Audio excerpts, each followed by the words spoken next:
Hi friends, welcome back to chef around. ഇന്ന് ഞാൻ വന്നിട്ടുള്ളത് ചുക്ക് കാവൻ്റെ റെസിപ്പി ആയിട്ടാണ്. ഇപ്പം നമുക്ക് എല്ലാവർക്കും അറിയാം, കൊറോണ വല്ലാതെ കൂടിയിരിക്കുകയാണ്. അപ്പോൾ ഇങ്ങനത്തെ ഹോം റെമഡീസൊക്കെ ചെയ്യുന്നത് വളരെയധികം നല്ലതാണ്. അതുപോലെ തന്നെ ഇപ്പം മഴക്കാലമായതുകൊണ്ട് എല്ലാവർക്കും തൊണ്ടവേദന, ജലദോഷം ഇതുപോലുള്ള അസുഖങ്ങളൊക്കെ ഉണ്ടാവാനുള്ള ചാൻസ് ഉണ്ട്. ഒരു പരിധിവരെ നമുക്കിതൊക്കെ ഒരു ഹോം റെമഡീസൊക്കെ ചെയ്തിട്ട് കുറച്ചെടുക്കാൻ പറ്റുന്നതേ ഉള്ളൂ.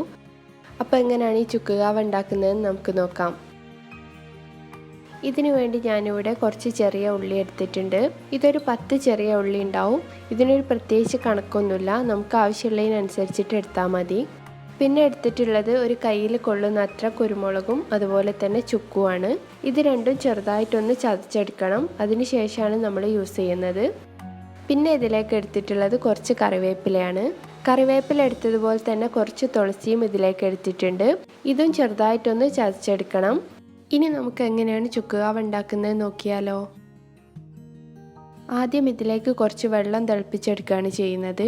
ഇവിടെ ഞാൻ 8 ഗ്ലാസ് വെള്ളമാണ് എടുത്തിട്ടുള്ളത്. ഈ വെള്ളം തിളച്ച് വരുമ്പോൾ ഇതിലേക്ക് എടുത്തു വെച്ചിട്ടുള്ള ഇൻഗ്രീഡിയൻസ് ഓരോന്നായിട്ട് ചേർത്ത് കൊടുക്കാം. ആദ്യം ചെറിയ ഉള്ളി ഇട്ട് കൊടുക്കുകയാണ്. പിന്നെ ഇതിലേക്ക് ഇടുന്നത് കറിവേപ്പിലയാണ്. ഇനി ഇതിലേക്ക് ചേർത്ത് കൊടുക്കുന്നത് ചുക്കും അതുപോലെ തന്നെ കുരുമുളകുമാണ്. പിന്നെ ഇതിലേക്ക് എടുത്തു വെച്ചിട്ടുള്ള തുളസി കൂടെ ചേർത്ത് കൊടുക്കാം. ഇനി ഇതിലേക്ക് മധുരത്തിന് ആവശ്യമായിട്ടുള്ള ശർക്കര ചേർത്ത് കൊടുക്കുകയാണ്.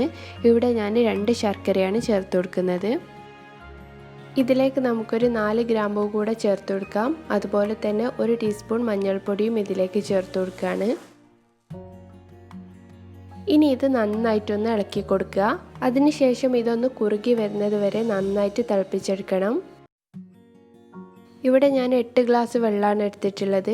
അതൊരു 6 ഗ്ലാസ് അല്ലെങ്കിൽ 7 ഗ്ലാസ് ഒക്കെ ആവുന്നത് വരെയാണ് തിളപ്പിച്ചെടുക്കേണ്ടത്. ഇപ്പോൾ ദാ ചുക്ക് കാവ റെഡി ആയിട്ടുണ്ട്. ഇനി നമുക്ക് ഗ്യാസ് ഓഫ് ചെയ്യാം. ഒരു ഗ്ലാസ്സിലേക്ക് ഇതുപോലെ അരിച്ചെടുത്തതിന് ശേഷമാണ് നമ്മളിത് കുടിക്കേണ്ടത്.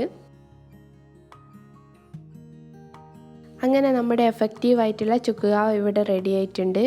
എല്ലാവരും ഇങ്ങനെ ഒന്ന് ട്രൈ ചെയ്ത് നോക്കുക. ഇത് ഉപയോഗിക്കുകയാണെങ്കിൽ 2 ദിവസം കൊണ്ട് തന്നെ തൊണ്ടവേദനയൊക്കെ പെട്ടെന്ന് കുറഞ്ഞു കിട്ടും. അപ്പോൾ നിങ്ങൾക്ക് ഈ വീഡിയോ ഇഷ്ടപ്പെട്ടെങ്കിൽ ലൈക്ക് ചെയ്യുക, നിങ്ങളുടെ അഭിപ്രായങ്ങൾ കമൻറ്റ് ചെയ്യുക, അതുപോലെ തന്നെ സബ്സ്ക്രൈബ് ചെയ്യാനും മറക്കല്ലേ. താങ്ക്